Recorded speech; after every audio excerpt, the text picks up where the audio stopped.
Good night, everyone. Today we will present our project Siagajis as a web-based geographic information system for hydrometeorological disaster evacuation in DKI Jakarta, developed by our team from Institut Teknologi PLN with me Zahra Windy Aulia and my partner Karina Distiara, Mary Diporu, and Rizky Amanda.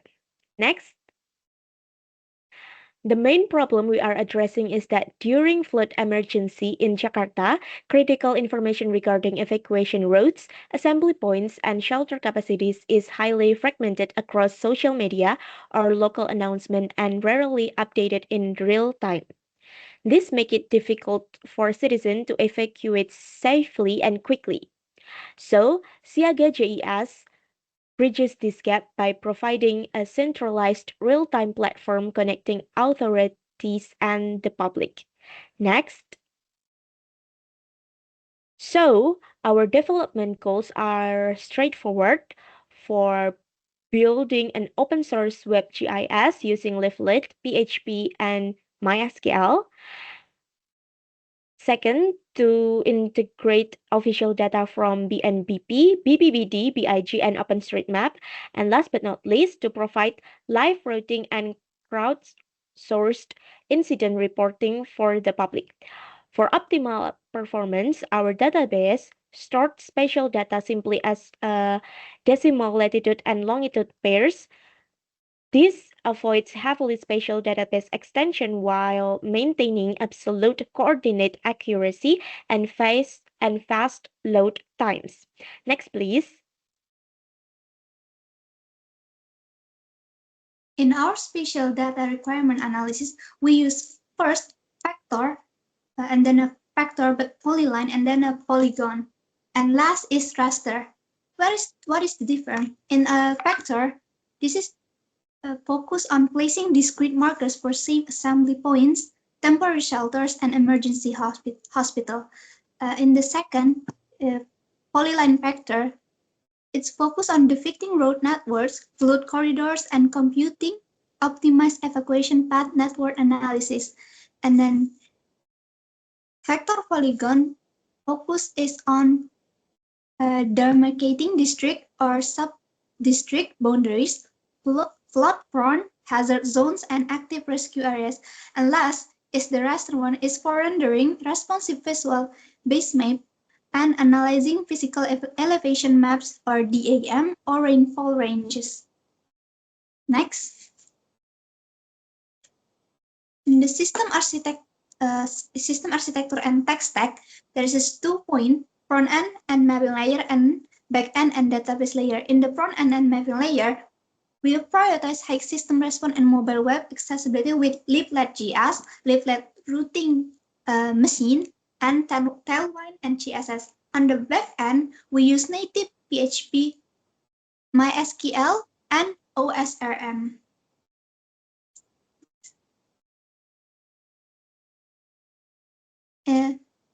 Next is relational database schemes.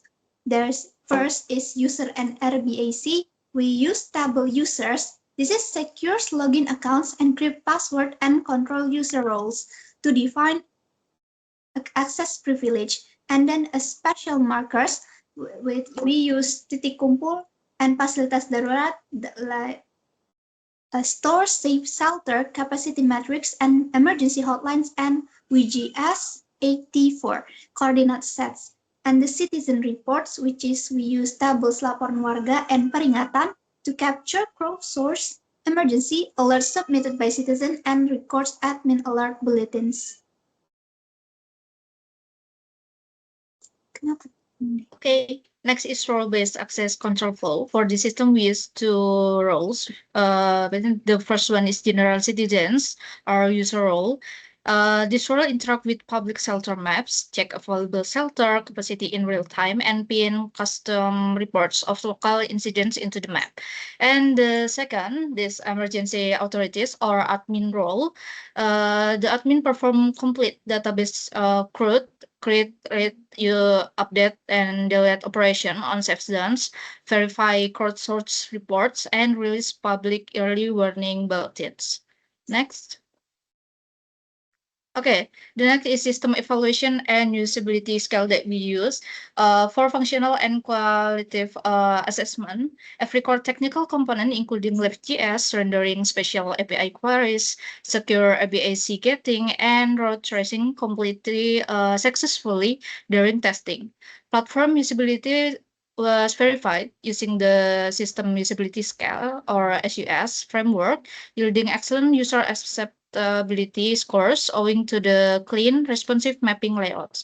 And here's the Jefferson formula for closest distance calculation. Next. Okay, user acceptance testing is conducted to verify whether the system meets user requirements and functions properly from the user's perspective. In this testing phase, we tested several important features of Siaga GIS, including authentication, security, interactive map, navigation route, crowdsourcing, and data management. The first case test is UAT02 for the authentication feature. We tested the sign-in process using general citizen credentials. The expected result was that the user could successfully access the system and be redirected to the general dashboard. This test passed, which means the authentication feature works as expected. This roadmap describes the planned improvements and future development to enhance the system's performance, accuracy, and usability.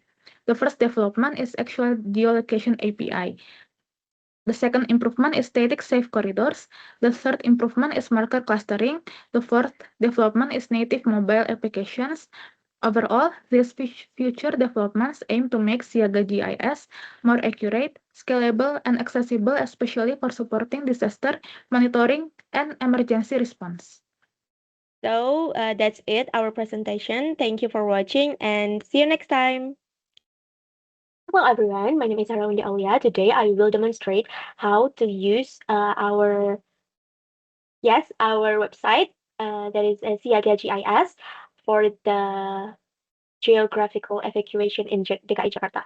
So first we have to register new accounts.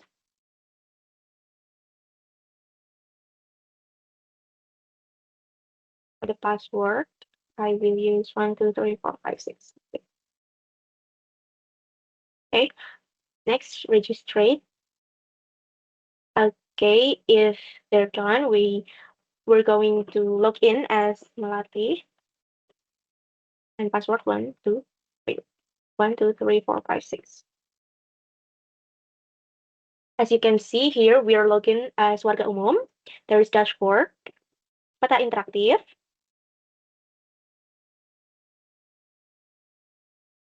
and daftar lokasi.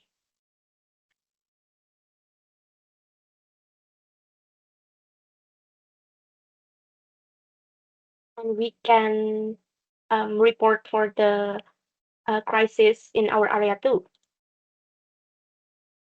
Next, I will log in as the admin.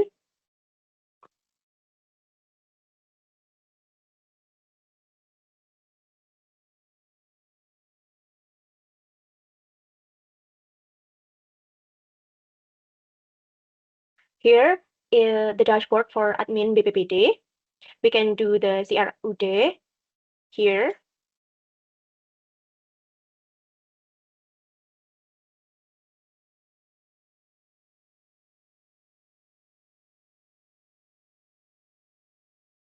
And for the peta interaktif, it's just the same as the warga, daftar lokasi. And this is the user interface for laporan masuk. For daftar lokasi, dari titik kumpul, fasilitas darurat, and it's for all, both of the titik kumpul and fasilitas darurat. So that's it. Thank you for watching and bye-bye.